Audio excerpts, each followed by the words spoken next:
Melhor comunhão com os irmãos, prazer. Em nome Marcos Vinícius, a família Vinícius. Muitos não me chamam de Marcos. Agradeço a Deus por essa oportunidade. Ao meu tio, Deus te abençoe, te conserve em graça, te considero, te admiro muito. O Senhor é uma referência para mim. Te amo, viu? A minha tia, Deus abençoe sua vida. Seu aniversário, né? Se passou, e mais uma vez, meus parabéns. Te amo muito, a senhora é um pilar para essa casa, uma referência para nós. Te amo muito. Comigo juntamente está minha esposa. Daqui uns dias vai ter a Maitezinha aí brincando com a gente. Abra as nossas Bíblias comigo, no livro de Lucas, capítulo de número 7, versículo de número 14. Livro de Lucas, capítulo de número 7, versículo 14. O glória não foi proibido cessar, aleluia, aleluia. Enquanto eu prego daqui, você glorifica daí, o céu desce, a glória nos envolve e vamos embora para a nossa casa cheia do Espírito. Glória a Deus, aleluia. Livro de Lucas, capítulo de número 7, versículo de número 14. Os que for encontrando, pode dar um glória a Deus bem alto. Aleluia, o povo aqui é bom de Bíblia. Livro de Lucas, capítulo de número 7, versículo 14. E chegando-se, tocou o esquife, e os que levavam pararam. Diga comigo, os que levavam pararam. E ele disse: jovem, digo-te, levanta-te. Pode tomar o teu assento, enquanto você glorifica a Deus. Eu faço uma breve oração. Espírito Santo, nesse momento me convém que eu diminua para que o Senhor cresça, e que eu desapareça para que o Senhor apareça. Pai, faça o teu querer nessa noite. Fala com a tua igreja, aquilo, meu Pai, que estamos necessitados de ouvir, e não aquilo que queremos ouvir. Espírito Santo, que nesse culto da família o Senhor venha enviar os seus anjos ao roda do nosso respeito. E, meu Pai, que a tua graça venha pairar sobre esse ambiente, porque a casa ainda é tua, o pregador ainda é seu, o povo aqui é teu também. Espírito Santo, se sinta à vontade para batizar, para curar, e, meu Pai, libertar e santificar. Espírito Santo, se sinta-se à vontade em nosso meio, em nome de Jesus. Eu faço parte da congregação, Comunidade Evangélica Templo de Deus ali do São Luís, direcionado pelo meu tio também, pastor José Roberto. Trago uma saudação de paz do meu pastor para os irmãos. Livro de Lucas, capítulo de número 7, versículo de número 11 em diante, vai nos narrar uma história bastante conhecida. História essa conhecida por muitos pelo título da viúva de Naim. Uma história que muitos já ouviram falar dela. E eu trago a introdução para essa mensagem. E Naim, ele tinha um significado. E o significado daquela cidade era uma cidade amável. Era uma cidade que tinha um significado por passos verdejantes e de uma descendência vindoura. Naim era uma cidade de bênção. Naim era um local próximo. Naim era um local de santidade. A palavra do Senhor nos relata e nos instrui que a cidade de Naim, ela foi construída debaixo de passos verdejantes. Era uma cidade onde o povo era amável. Era igual aos mineiros, onde chega é bem acolhido. Naim era uma cidade onde o povo passava pelas manhãs e dava-se bom dia. Naim era uma cidade em que o povo se considerava e se ajudava. Naim era uma cidade em que havia uma promessa sobre ela, e a promessa era que a sua geração seria uma geração abençoada. Mas aquela mulher, a viúva de Naim, o próprio nome já se dá o nome para aquela mulher. A Bíblia, ela foi tão certa que ela não me fala o nome daquela mulher. Ela não me diz qual é a sua descendência. Ela não me fala de onde que ela veio. Mas a Bíblia me relata que ela era viúva. E a viúva de Naim se intitulou por esse nome. Agora temos uma divergência entre a história da cidade e a vida que a viúva vivia. Porque a cidade é uma cidade de uma pessoa amada, e a viúva já não tinha mais amor para com ela. A cidade era uma cidade de grande descendência, e a viúva estava a caminho do sepulcro. para enterrar o seu filho. A cidade era uma cidade em que as pessoas eram amadas e a sua descendência era vindoura, e aquela mulher já tinha enterrado o seu marido e estava a caminho do enterro para enterrar o seu filho. Então quer dizer que em ambientes favoráveis vivemos momentos difíceis, em momentos bons vivemos momentos de calamidades, em locais perfeitos também choramos e entristecemos. A palavra do Senhor me leva a entender que mesmo em locais bons vivemos momentos de dificuldades. É por isso que muitas das vezes estamos como a mulher de Naim. É por isso que muitas das vezes nos encontramos nessa mesma ocasião. O ambiente a qual vivemos é favorável. O local onde estamos habitando é um local onde as pessoas nos amam, mas ainda falta alguma coisa. A falta de presença de algo. A palavra do Senhor vai dizer que aquela mulher já estava perdendo tudo o que tinha. Porque na trajetória do povo judeu, uma mulher, quando ela perdia o seu marido, aquele filho mais velho era responsável pela sua casa. E agora aquela mulher estava enterrando o seu único filho. Então ela ia ser jogada em um local de esquecimento. Ela ia ser jogada em um local onde as pessoas iriam algumas vezes visitá-la. Essa mulher iria ser esquecida pela cidade, abandonada por alguém. Era assim que acontecia naqueles tempos. As viúvas eram deixadas em uns locais específicos. Os paralíticos, os coxos, os doentes também eram levados para alguns lugares específicos. Já não tinha mais amor.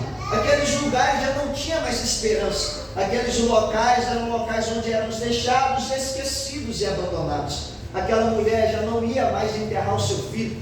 Ela só não estava mais num caminho em que ela deixaria o seu filho em um túmulo. Ela também estava em um caminho que ela seria abandonada por muitos. Infelizmente, muitas das vezes nos encontramos em Naim, mas na pele da viúva. Muitas das vezes nos encontramos em Naim, mas na pele daquela mulher.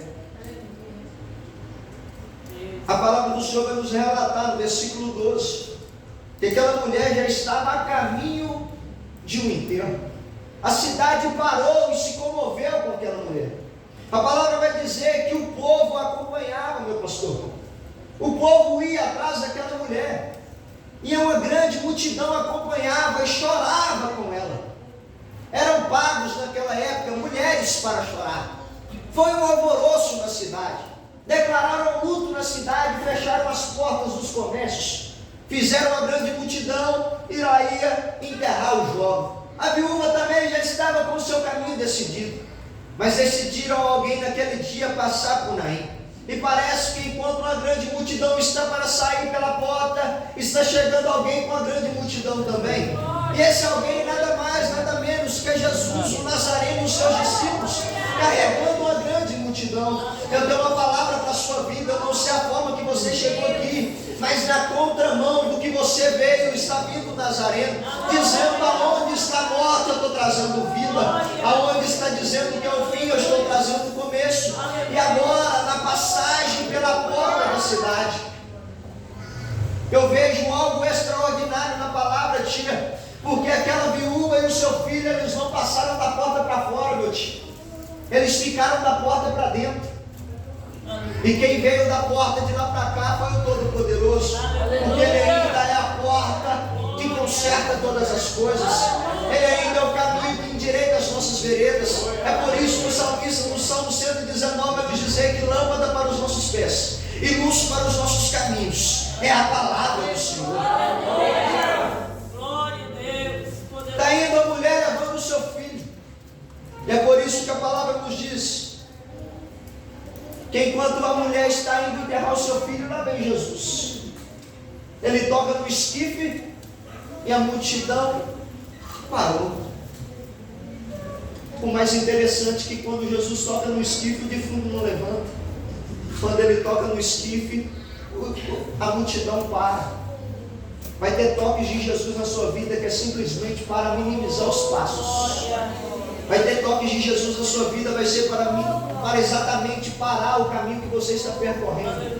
Sabe aquele caminho que você está traçando e Jesus não quer que você trace? Só basta um toque para que você pare. É através de um toque que você deixa de caminhar. É através de um toque que você não atravessa a porta. É por isso que Jesus está dizendo: enquanto eu estou tocando, a multidão está parando. E aí, para o jovem levantar, Jesus está dizendo: jovem, levanta-te e anda. É através de uma palavra que o jovem levanta e anda. Foi através de uma palavra que tudo aconteceu. E a palavra nos vai nos dizer: e haja luz e houve luz. Foi através de uma palavra que Jesus vem depois de 3 dias para encontrar com o seu amigo e diz: Lázaro, sai para fora. Foi através de uma palavra que nós fomos santificados por ele. Que palavra é essa? Que palavra é essa, pregador? Está consumado. Foi a única palavra que nos deu a vida e o poder entre a morte e a vida. É por isso que Jesus vai dizer: onde está a morte é a tua vitória, onde está inferno o teu agrilhão. Quando Jesus está no caminho, direitando as nossas veredas, ele vem com a palavra, e a palavra é de vida. O toque é até para parar, mas a palavra é para trazer vida aonde estava a morte.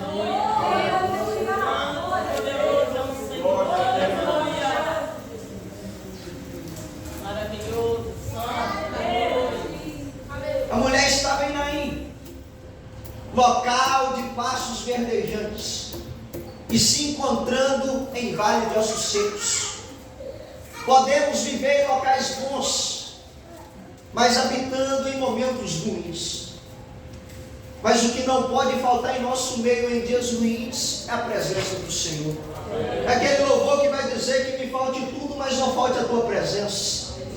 É aquele momento em que pode faltar tudo. Está faltando de comer, está faltando o meu marido do meu lado, está faltando o meu filho comigo. Hoje um culto é de família, você saiu da sua casa, você se encontra nesse ambiente sozinho. Talvez você está dizendo: Deus, visita o meu marido, visita o meu filho, vai de encontro à minha esposa. E Deus está dizendo: está faltando tudo, mas não está faltando a minha presença. Porque enquanto houver presença, ainda há esperança. Enquanto houver a presença do Nazareno, ainda tem solução. Enquanto o mundo está dizendo morreu, Jesus está trazendo a vida. Enquanto o mundo está dizendo acabou, Jesus está dizendo é o começo. Enquanto o mundo está dizendo a história dele finalizou, Jesus está colocando um ponto final e escrevendo uma nova história. Porque o homem pode até apagar aquilo que ele escreve, mas a caneta que Jesus escreveu, homem nenhum apaga. Glorificado é o Senhor. Rei dos reis. Senhor Jesus.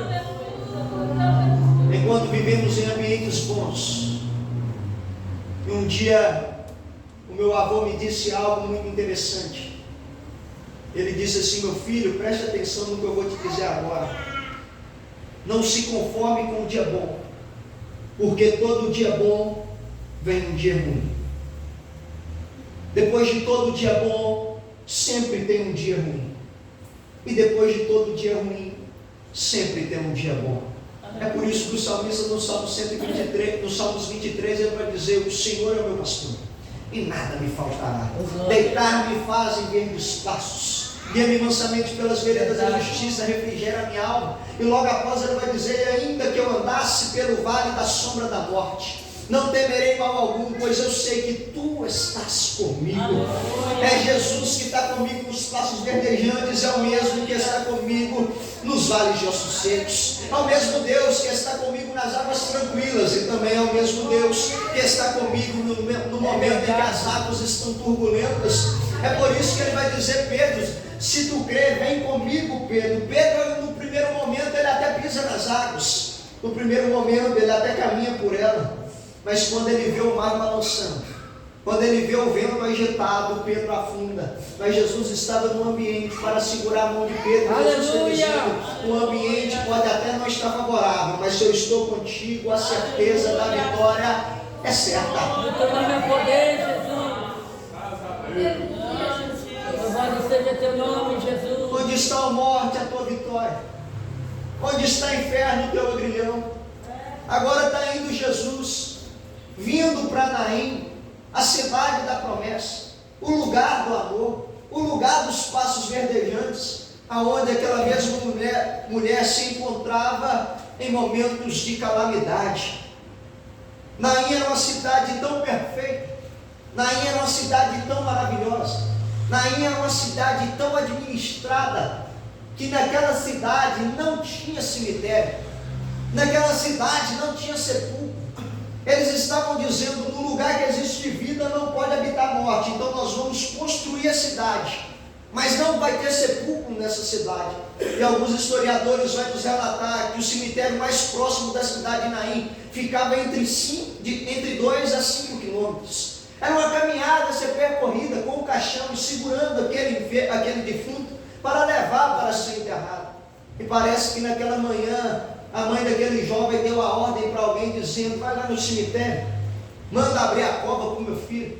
Parece que a cova já tinha dimensão e estrutura. Ele tem 1,70 m, ele é meio gordinho, ele deve estar pesando uns 85 quilos. Não, agora ele é mais magrinho, ele deve pesar uns 50. Então a cova ela tinha medida para aquele defunto. A cova daquele defunto não serviria para outro. Então agora dá a ordem para o coveiro: pode abrir a cova, e a cova é para o filho da viúva. Abrem a cova, e parece que eu estou vendo o coveiro esperar. E deu meio-dia, o defunto não chegou. Deu 1h cadê o defunto? Deu 2, o defunto não veio. Deu 3 e não teve ninguém chegando para velar o defunto. E parece que eu estou vendo o coveiro com a pá na mão pensando: será que ele vem ou ele não vem? O que é que aconteceu por essas bandas? Antigamente não tinha um WhatsApp, quando você manda uma mensagem ela atravessa o mundo, então tinha que esperar alguém chegar. E parece que eu estou ouvindo o mensageiro correndo dizendo: rapaz, a cova que você abriu é a mesma que você vai fechar, pode jogar a terra que não vai. Parece que eu vi alguém chegando pela porta de Naim, e esse alguém tocou no esquife. E quando ele tocou no esquife, você acredita que ele olhou para o rapaz que estava morto e falou assim: olha, rapaz, levanta-te. E não é que no mesmo momento aquele defunto levantou. Rapaz, você não sabe quem é esse. Esse é o Nazareno, aquele que veio lá de Betânia. É aquele mesmo que nasceu na manjedoura. Rapaz, eu vou te contar a história. Esse homem está fazendo milagres. Eu quero te dizer algo mais: ele é o mesmo que operou lá atrás, e é o mesmo que opera hoje. No lugar que tem morte, ele está entrando com vida. No lugar que já não tem mais esperança, ele está entrando pela porta da frente. Porque aonde Jesus chega, a tristeza tem que saltar de alegria.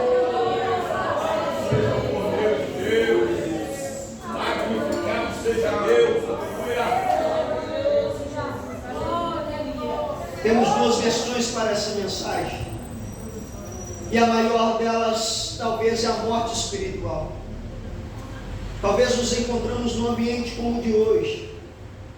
Essa casa hoje é uma terra como a de Naim, é uma terra fértil, é uma terra próspera, é um local de povo amável. Quando você chega no domingo para cultuar, tem alguém ali na portaria dizendo: seja bem-vindo. Na hora de dar os avisos, tem alguém com amor dedicando os avisos.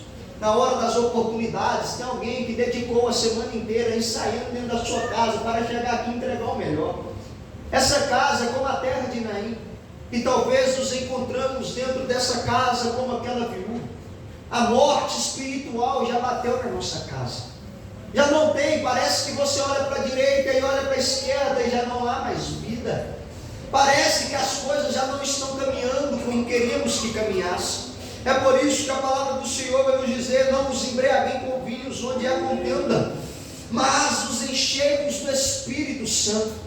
É porque quando estamos cheios do Espírito Santo, meu irmão, a gente pode estar até fraco, pastor, mas quando entramos para dentro do nosso quarto, fechamos a porta, o Deus que nos vê em secreto é aquele mesmo que nos renova, é aquele mesmo que nos enche, é aquele mesmo que nos impacta, é aquele mesmo que nos constrói. É porque muitas das vezes as pressões do dia a dia vai nos afastando da presença que nos envolve. A pressão do dia a dia vai nos afastando daquele que merece toda adoração. Papai, verdade. E agora, algo muito interessante para aquela época: Jesus era um judeu, e o judeu da performance de Jesus. Jesus era um nazireu por completo, e o nazireu, ele não podia tocar em defunto. Quando ele tocava em algum defunto, quando ele encostasse em algo morto, automaticamente ele se tornava impuro, e ele tinha que passar por um processo de purificação. Lembramos disso quando lembramos da passagem em que temos algo em comum. fugiu agora a palavra. Aleluia. Temos em comum, quando o sirineu, ele toca em um defunto, ele se torna impuro. E agora Jesus, quando ele toca naquele defunto, automaticamente, ele deveria se tornar impuro. Mas quando Jesus toca no esquife, algo acontece. Em vez de Jesus se tornar impuro, é o defunto que torna puro e fica de pé. Hoje, nós carregamos conosco algo meio que semelhante. É por isso que nós não podemos brincar com o pecado. Porque quando brincamos com o pecado, é ele que nos derruba. É verdade. Somos igual o sirineu daquela época. Devemos manter-nos em constante consagração. Não podemos brincar com o pecado. Não podemos brincar em pecar. É por isso que quando algum sirineu tocava, ele tinha que passar por um processo de purificação. É por isso que quando alguém peca, ele tem que sentar um pouquinho no banco, pensar nos seus afazeres e voltar a uma vida de santidade. É por isso que na nossa época devemos manter em constante oração. É por isso que devemos manter em constante vigilância. É por isso que devemos manter em constante adoração ao Senhor.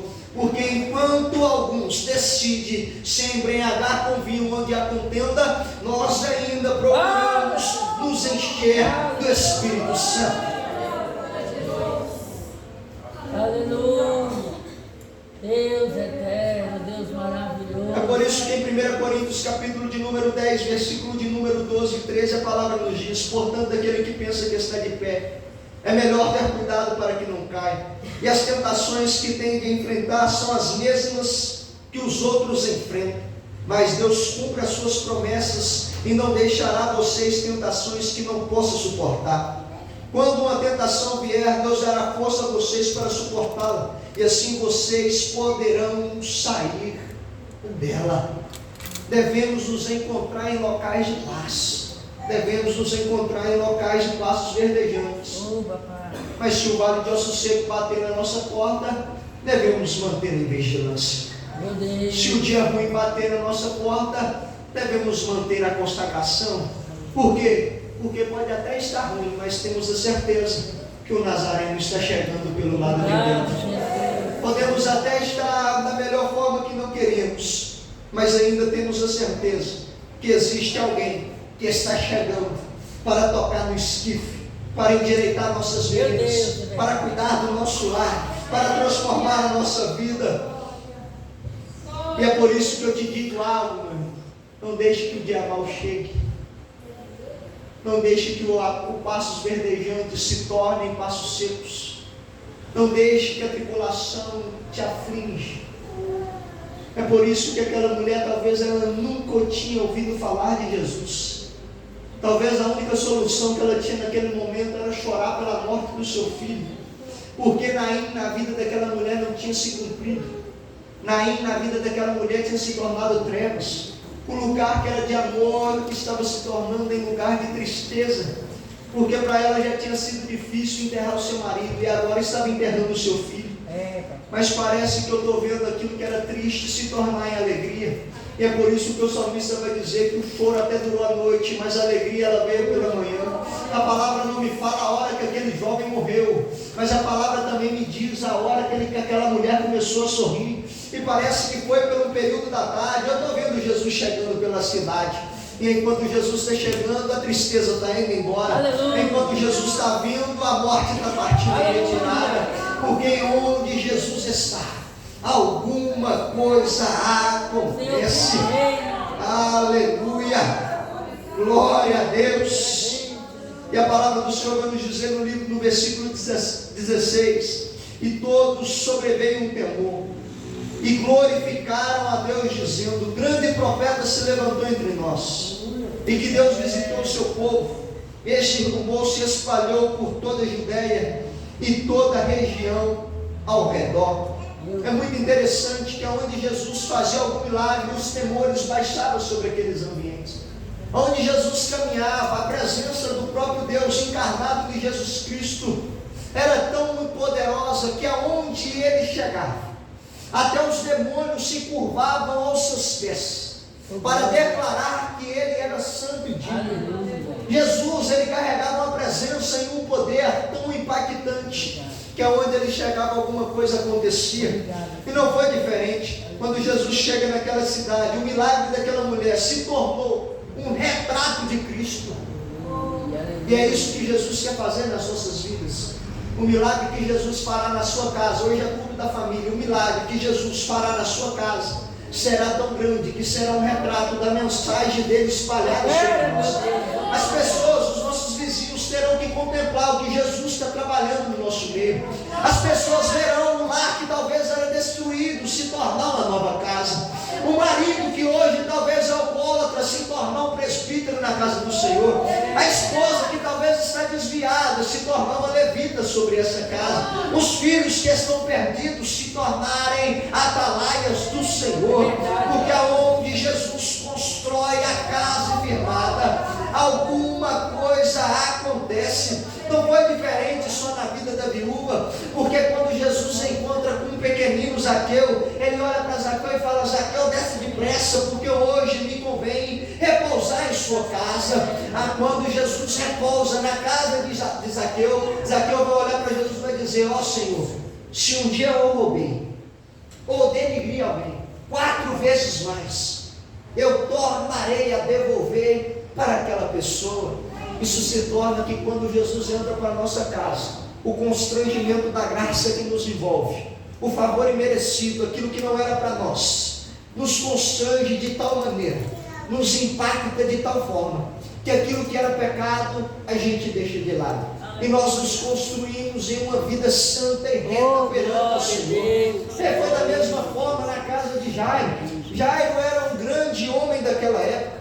Jairo era respeitado pelo aquele povo, mas a sua filha estava doente. O seu bem mais precioso, a sua casa estava desestruturada. A sua casa já não tinha mais esperança. O ambiente que Jairo vivia era bom. A sua casa era uma casa amada, mas Jairo se encontrava na mesma posição daquela viúva. O lugar que era de amor já tinha se tornado em desilusão. Então Jairo vai de encontro àquele que poderia operar o milagre por ele. Ele chega para Jesus e vai dizer: ó Senhor, eu arranco todo o meu carro e me prostro aos seus pés. Vai de encontro ao meu lar, porque a minha filha está moribunda. E Jesus está dizendo: acalma-te e vamos. Isso quer dizer que quando Jesus decide entrar em nossos lares, aquilo que estava destruído se torna glória a Deus, de bênção sobre nossa vida. Fica sobre os seus pés.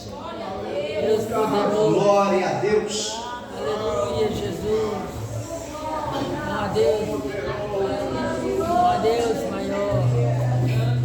Eterno Deus, Deus da nossa vida, Deus da nossa vida. Posso fazer algo diferente aqui? Todo poderoso. Os familiares que estão aqui presentes, fica todo mundo juntinho. Aleluia. Aleluia. Vai de encontro à sua família, dá um abraço nele aí.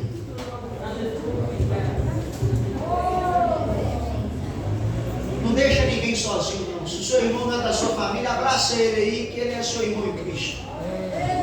Aleluia. Já estou abraçando aqui. Oh, glória. Eu sinto uma graça que impacta esse ambiente. Meu Deus. Eu sinto uma presença que permeia essa casa. Feche os seus olhos nesse lugar. Oh, soberano. Aleluia. Rabassumi, Erebede, Calamanda, Arabacaios. Aleluia. Alabada, Calamanda, Arabassumi, Erebede, Calamanda. Amigo Espírito Santo, nós clamamos o Senhor nessa noite. Meu Pai, hoje é culto da família, Senhor. Eu não sei a forma que eles entraram aqui. Meu Pai, talvez estão como aquela viúva, Senhor. O local é até favorável. O ambiente é amado.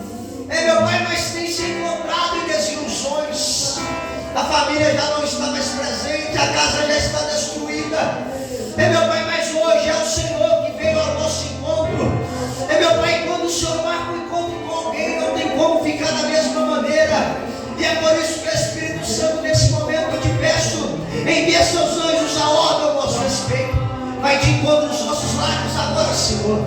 Começa a quebrar toda a retaliação do inferno, todo levante de Satanás e do inimigo da nossa alma. Espírito Espírito Santo, toda obra feita contra a nossa casa, meu Pai, tudo aquilo que foi entregue ao inimigo da nossa alma, nós quebramos agora.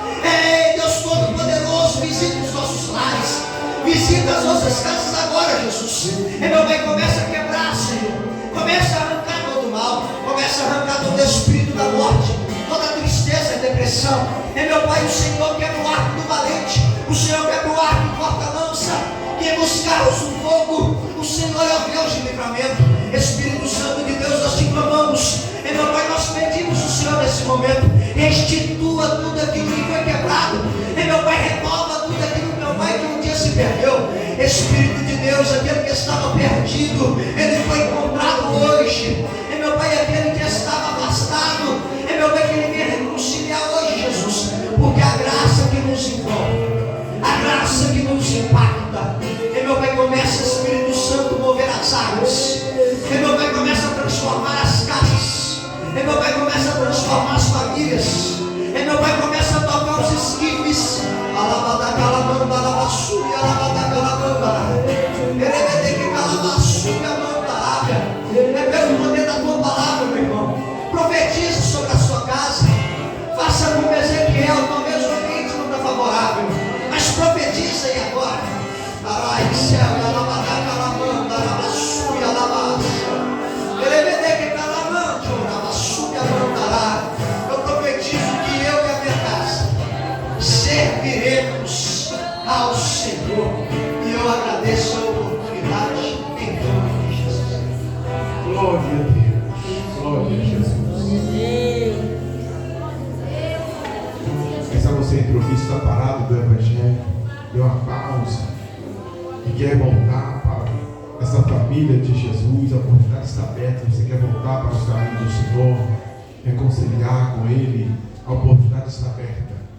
Ou se nunca aceitou Jesus, queira aceitá-lo como Salvador, a oportunidade também está aberta. Jesus está de braço aberto para te receber. Tem alguém para reconciliar com o Senhor, voltar para os caminhos do Senhor? Se não tem, que Ele te dê uma outra oportunidade. Amados,